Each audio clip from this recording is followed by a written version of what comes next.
nenhum assunto é mais importante do que a eternidade.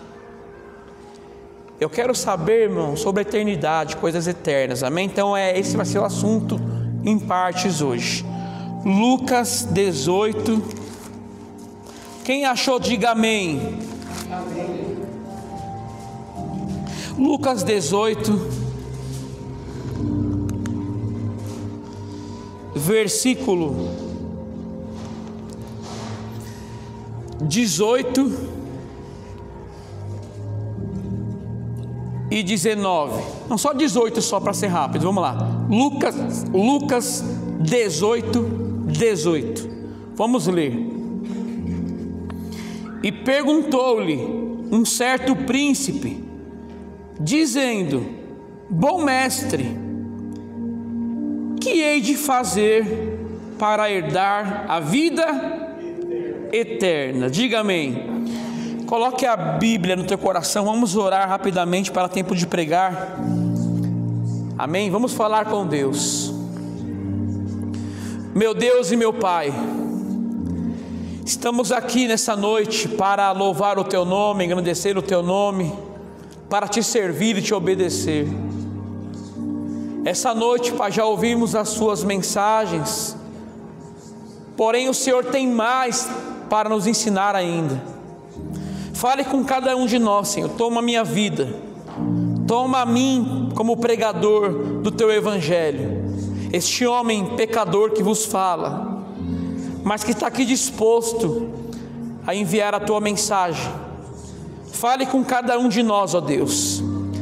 É isso que eu te peço e te agradeço, em nome do Senhor Jesus, amém e graças a Deus.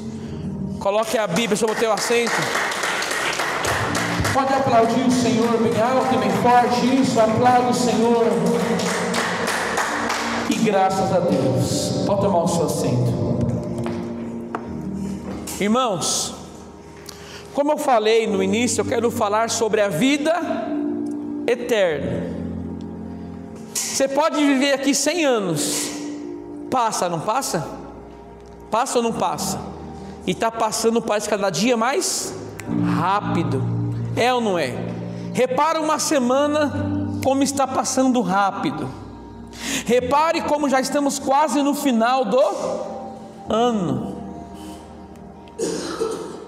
E talvez você entrou aqui, você nem se preocupa com a sua alma, mas eu me preocupo com a sua alma.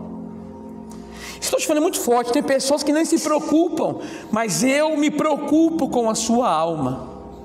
Porque aqui tudo passará. Essa vida logo passará, irmão. Os risos, daqui a pouco seremos lembrados apenas em fotografias, manchadas, riscadas, apagadas pelo tempo.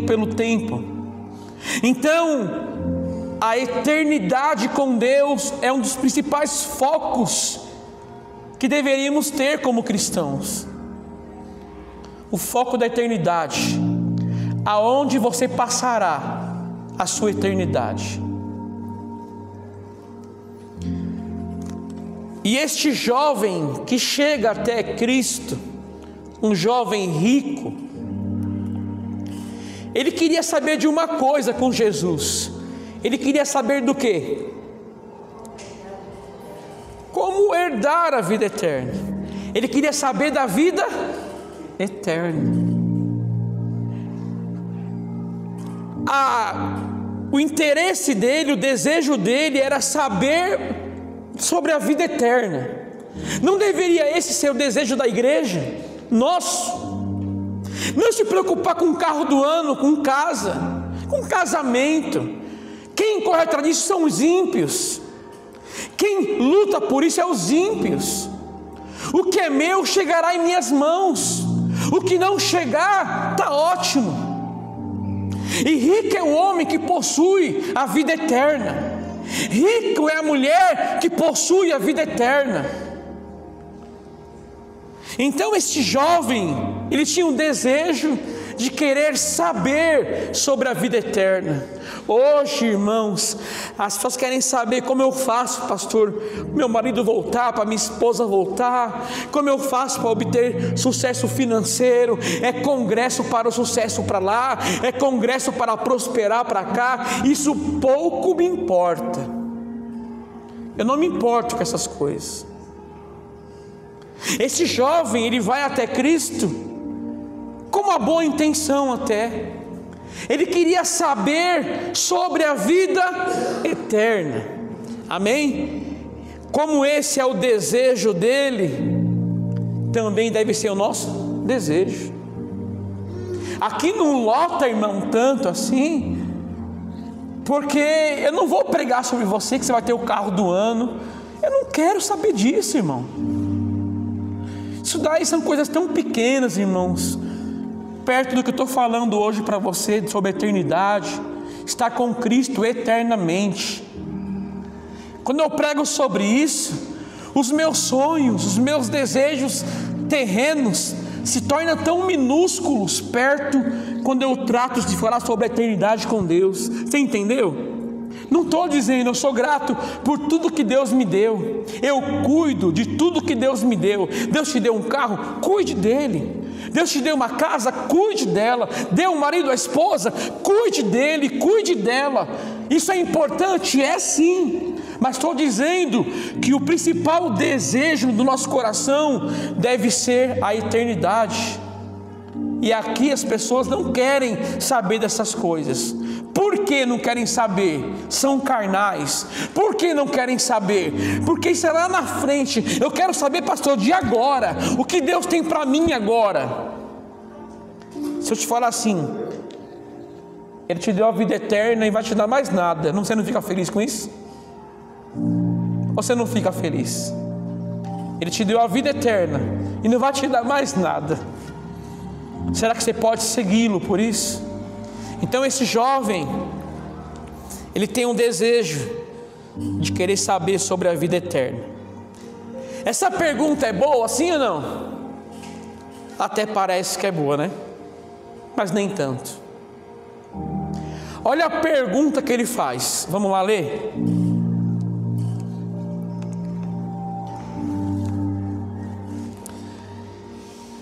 Lucas 18, 18. Lucas 18, 18. E perguntou-lhe um certo príncipe, dizendo: bom mestre. Olha agora a pergunta dele. Olha a pergunta: o que hei de fazer para herdar a vida eterna? O que tem de errado aqui que você leu? O que eu tenho que fazer? Olha para mim aqui. O que eu tenho que fazer para herdar a vida eterna? Você enxerga algo de errado nessa pergunta? Sim. Vamos lá que eu vou te explicar. Esse jovem, ele olhava para a salvação de uma forma errada. Quer dizer, ele achou que a salvação era por mérito. Ele só conseguiria herdar a vida eterna se ele fizesse alguma coisa. Tinha que ter algum mérito dele. Se não tivesse, não poderia herdar a vida eterna. Em outras palavras, eu tenho que guardar a lei para herdar a vida eterna.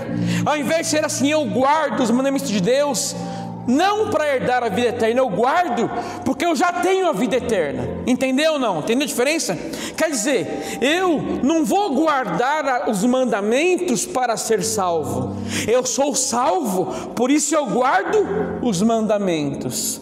Eis aqui a diferença. Então esse jovem achou: o que eu tenho que fazer? Quer dizer, que obras que eu tenho que fazer para herdar? Para mim conseguir a vida eterna, o que eu tenho que fazer? Não, é o que Cristo fez para que eu herde a vida eterna. Não é o que eu tenho que fazer, porque toda a minha obra de bondade, toda a minha obra que eu faço corretamente, é fruto de uma salvação em Cristo, que em nós há. Então a pergunta deste homem era essa: o que eu tenho que fazer? Quer dizer, ele achou que a salvação era por mérito. Se fosse por mérito, sabe o que você merece? Você sabe, né? Sabe o que nós merecemos? Condenação eterna, inferno de tobogã. Isso que merecíamos. Olha para mim aqui, você é um terrível pecador, eu sou um terrível pecador, e merecíamos ir para o inferno. Então não há mérito nenhum em nós, a não ser em Cristo. Então este homem jovem achou que deveria fazer algo para herdar a vida eterna. Quer dizer, eu faço para ter a vida eterna. Nós cristãos pensamos como? Eu faço porque eu já tenho uma vida eterna. Eu não guardo os mandamentos para obter a vida eterna. Entendeu ou não? Eu obtenho a vida eterna e por isso eu cumpro e luto para cumprir os mandamentos de Deus. Existem, irmãos, mais ou menos, não dá para saber o número certo, de 4.000 a 10.000 religiões no mundo inteiro. No mundo inteiro existe 4.000 a 10.000 religiões. Olha para mim, dentre todas essas religiões, elas têm muitas coisas semelhantes, iguais. E a maioria qual que é? O que eu tenho que fazer para herdar a vida eterna? Quer dizer, eu preciso fazer alguma coisa para ter a salvação da minha alma. Vou te dar um exemplo aqui. No catolicismo romano, é que a salvação não é somente pela fé. Nós lemos em Romanos, não é? Que a salvação é pela graça, mediante a fé. Então a salvação é pela graça, mediante a fé. Então eles acham que a salvação no catolicismo romano não é somente pela graça, somente em Cristo, mas sim ter boas obras. Quer dizer, eu tenho que ter boas obras para ser salvo. E nós cristãos pensamos o quê? Não, eu sou salvo e por isso eu tenho boas obras. Deu para entender a diferença ou não? Deu mesmo? Eu estou repetindo porque para você entender legal. Eles acham eu tenho que ter boas obras para herdar a salvação em Cristo. Nós cristãos, nós já somos salvos e por isso eu tenho e faço boas obras. Eu não faço boas obras para ser salvo, pelo contrário, já somos salvos. Então, no catolicismo romano, se não guardar, observar os rituais do catolicismo romano, você não é salvo. E também tem que ter boas obras, tem que praticar caridades. Fora da caridade não há salvação. E a Bíblia afirma que só há salvação em Cristo. Então eles afirmam que é necessário que eu faça caridade para ser salvo. Então o catolicismo romano pensa assim: os espíritas, a caridade e o amor ao próximo. Quer dizer, olha para mim, ô espírita, o que eu preciso para ter minha salvação na minha alma? Faça caridade. Seja uma pessoa caridosa, pratiquem boas obras. Católico, que eu faço? Faça caridades, faça boas obras, porque aí você vai ser salvo. E a máxima que eles falam é essa: fora da caridade não há salvação. E nós dizemos, fora de Cristo que não há salvação. E o pior, que até os evangélicos pensam isso. Eles dizem assim: eu preciso pagar o preço. É só ouvir alguns louvores, já falei aqui, E você vai entender que o cristão acha que tem que pagar o preço para ser salvo. Olha para mim, irmão, eu estudo a palavra. Eu sei muito bem que para seguir a Cristo, seguir, há um preço a ser pago. Rejeição, perseguição, sim ou não? Sofrimentos, abandonos, demônios contra nós. Então eu sei que há um preço por seguir a Cristo, mas não há um preço para sermos salvos. Não tem preço a ser pago. E Damares vai cantar assim um refrão. Ao refrão: eu estou pagando o preço para morar no céu. Eu estou pagando, eu vou lutando, eu vou chorando, cada detalhe o Senhor está somando. Eu estou pagando o preço para morar no céu. Até os crentes evangélicos, gospel, eles acham que tem que pagar o preço para herdar a vida eterna. Estão pensando errado quanto à salvação de nossas almas. É por isso que eu falo: você é evangélico? Não, deixei de ser faz tempo, ó, glória a Deus. Você é o que, pastor? Eu sou cristão, eu sigo a Cristo.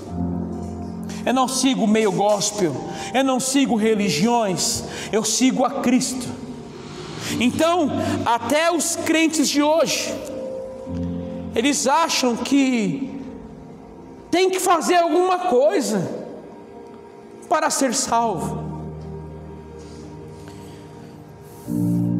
Agora repara, estou acabando já que a pregação é curta hoje. O católico diz, católico romano, irmã Marinalva, para ser salva, você precisa fazer isso, fazer aquilo e fazer aquilo para ser salvo. O Espírito fala, tem que ter caridade, tem que fazer obras para ser salvos. O meio gospel, os evangélicos falam, para ser salvo tem que pagar o preço. É ou não é? Tem que dizimar, tem que ofertar, tem que fazer essas leis para serem salvos. Mas o cristianismo, a sã doutrina, é a única religião que diz para você: não, é de graça, tudo é de graça, tudo já foi pago, não precisa pagar nada. Cristo quitou tudo já está pago. Então pode aplaudir o Senhor.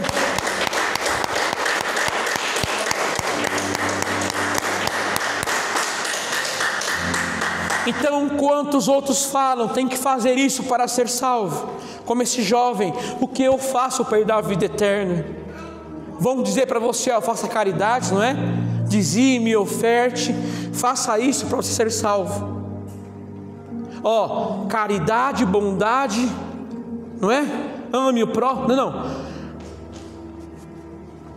Se nós fizermos isso, não é porque nós vamos fazer para obter a salvação, é porque já somos salvos em Cristo, amém? Então o cristianismo é a única religião que diz, é de graça, a salvação é de graça, a salvação é uma dádiva de Deus. O que é uma dádiva? Um presente, amém? É um presente. Olha para mim aqui, alguém aqui já presenteou alguém? Deu um presente para alguém já? Já deu? Sim ou não? Quando você presenteou alguém, né, Deus te deu um presente, a salvação. Quando você presenteou alguém, quem pagou o presente? Você ou a pessoa que recebeu o presente? Você, né? Então quem deu o presente já está pago, não é? Você não paga nada, é ou não é? Se eu te dei um presente, você não vai pagar? Já está tudo pago. Você não paga nada, é ou não é assim? Se Deus te deu um presente que é a salvação, é óbvio, você não vai pagar? Já está pago. É simples, né? Não é simples? Não é simples, é isso? Como que você vai receber um presente de alguém? Já pensou que terrível? Só te dá um presente, fala assim, eu tenho que pagar agora, hein? Então não é um presente, não é, primo? Não é, prima? Então não é um presente. Um presente, quando se dá para alguém, é porque já está pago e você não tem que pagar exatamente nada, porque tudo já está pago. A salvação é uma dádiva de Deus, quer dizer, tudo já está pago.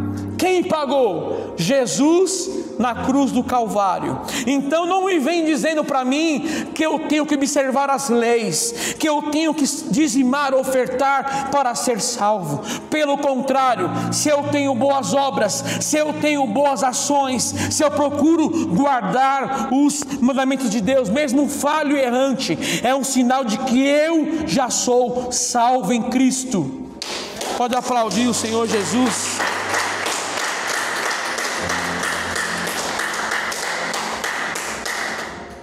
Então o foco da pregação é essa. As religiões dizem, você precisa fazer isso para ser salvo. E Cristo fala, não, Ele fez tudo por você, pela sua salvação. Você não precisa fazer nada, irmão, já está tudo feito. Amém? Quem entendeu até aqui? E é por isso que o cristianismo é a única religião que reivindica um Salvador, porque o preço pode ser pago se Cristo for o teu Salvador. É por isso que eu, como cristão, amo o Evangelho, eu amo o cristianismo, eu amo a sã doutrina. Enquanto homens falam, precisam fazer isso, precisam fazer aquilo outro, cheio de leis, cheio de regras, para que eu seja salvo. A sã doutrina diz, não, tudo já está pago. Entendeu a diferença? Por isso que eu amo a sã doutrina, que diz, tudo já está pago. Vamos ler agora Lucas 18, versículo 19 adiante.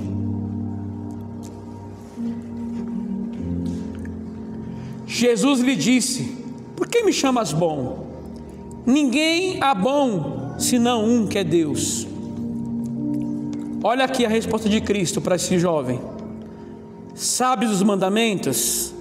Não adulterarás, não matarás, não furtarás, não dirás falso testemunho, honra teu pai e tua mãe. E disse ele, todas essas coisas tenho observado desde a minha mocidade. Olha para mim aqui. Se a salvação não é por obras, por que Cristo comentou para esse jovem assim então? Tá, você quer saber como fazer para herdar a vida eterna? Faça isso, ó. Não adultere, não mate, não furte, não fará falso testemunho, honra teu pai e tua mãe. Para falar para esse jovem na mesma linguagem que ele, entendeu ou não?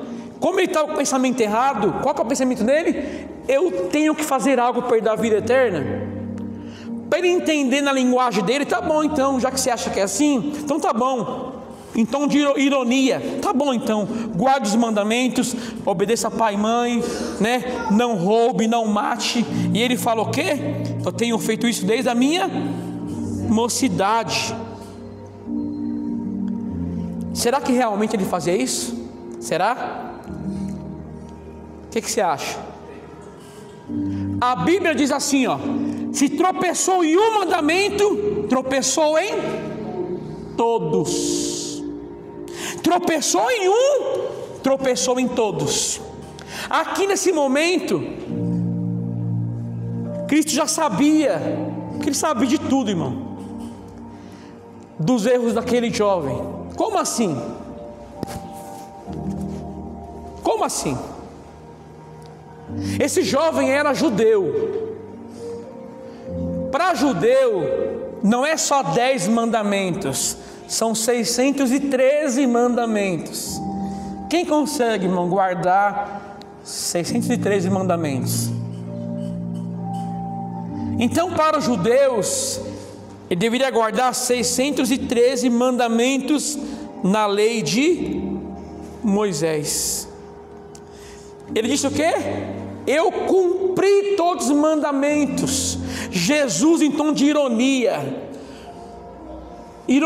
porque já que você está achando que tem que fazer alguma coisa para dar a vida eterna, tá bom então obedeça pai e mãe, não mate, não furte, não faça testemunho.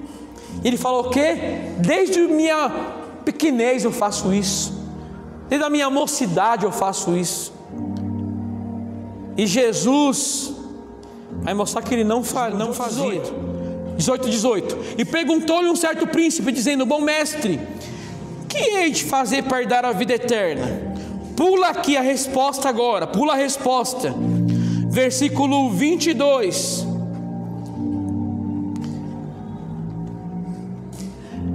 E quando Jesus ouviu isso, disse-lhe: ainda te falta uma coisa. Vende tudo quanto tens, reparte-o pelos pobres, e terás um tesouro nos céus. Depois vem e segue-me. Quer dizer, ele perguntou: o que eu posso fazer para dar a vida?